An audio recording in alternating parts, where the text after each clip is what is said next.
সচিবালয়ে আগুন, সবচেয়ে বেশি ক্ষতিগ্রস্ত ৭ ও ৮ তলা। সচিবালয়ে লাগা আগুনে সবচেয়ে বেশি ক্ষতিগ্রস্ত হয়েছে ৭ নম্বর ভবনের ৬, ৭ ও ৮ তলা।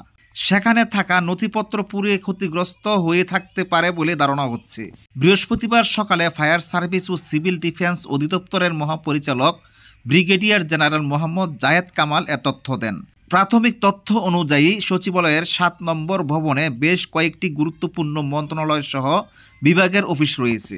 সচিবালয়ের ১ নম্বর গেট দিয়ে প্রবেশ করলে সামনেই পড়বে ৭ নম্বর ভবন। ৯ তলার এই ভবনে রয়েছে পানি সম্পদ মন্ত্রণালয়, যুব ও ক্রীড়া মন্ত্রণালয়, ডাক টেলিযোগাযোগ ও তথ্য প্রযুক্তি মন্ত্রণালয়, ডাক ও টেলিযোগাযোগ বিভাগ, স্থানীয় সরকার পল্লী উন্নয়ন ও সমবায় মন্ত্রণালয়, স্থানীয় সরকার বিভাগ, পল্লী উন্নয়ন ও সমবায় বিভাগ, শ্রম ও কর্মসংস্থান মন্ত্রণালয়, অর্থ মন্ত্রণালয়, অর্থ বিভাগ, আর্থিক প্রতিষ্ঠান বিভাগ, অভ্যন্তরীণ সম্পদ বিভাগ, সড়ক পরিবহন ও সেতু মন্ত্রণালয়, সড়ক পরিবহন ও মহাসড়ক বিভাগ। অগ্নিকাণ্ডের সংবাদের পরপরই সেনাবাহিনী ও পুলিশ সদস্যরা সচিবালয়ের গেটের সামনে অবস্থান নিয়েছেন। মধ্যরাত থেকেই তারা সেখানে অবস্থান করেছেন। সচিবালয়ের নিরাপত্তা জোরদার করেছেন। নিরাপত্তার খাতিরে কাউকে সচিবালয়ে প্রবেশ করতে দেওয়া হচ্ছে না।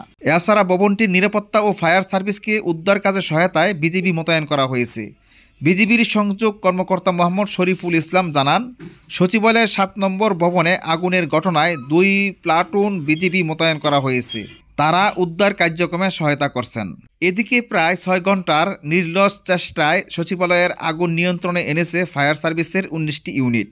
বৃহস্পতিবার সকাল ৮টা ৫ মিনিটে আগুন নিয়ন্ত্রণে এনেছে বলে জানিয়েছে ফায়ার সার্ভিস। ফায়ার সার্ভিস ও সিভিল ডিফেন্স মিডিয়া সেলের ইন্সপেক্টর আনোয়ার ইসলাম জানান, আগুন নিয়ন্ত্রণে এসেছে।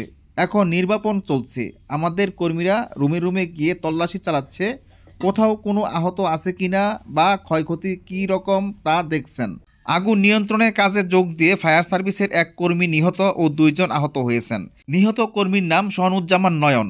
তেজগাঁওয়ে স্পেশাল ইউনিটে কর্মরত ছিলেন তিনি। রংপুরের মিঠাপুকুর উপজেলার আটপুনিয়া গ্রামের মোহাম্মদ আক্তারুজ্জামানের একমাত্র ছেলে সোহান। আহত ২ জন হলেন হাবিবুর রহমান ও মনিরুল ইসলাম নামে আরও ২ কর্মী। এর আগে বুধবার রাত ১টা ৫২ মিনিটে সচিবালয়ে আগুন লাগার খবর পায় ফায়ার সার্ভিস। সচিবালয়ে উপস্থিত ফায়ার সার্ভিসের ইউনিটটি আগুন নিয়ন্ত্রণের চেষ্টা করে রাত ১টা ৫৪ মিনিট থেকে। আগুনের তীব্রতা বেড়ে গেলে একে একে ১৯টি ইউনিট ঘটনাস্থলে পৌঁছে কাজে যোগ দেয়।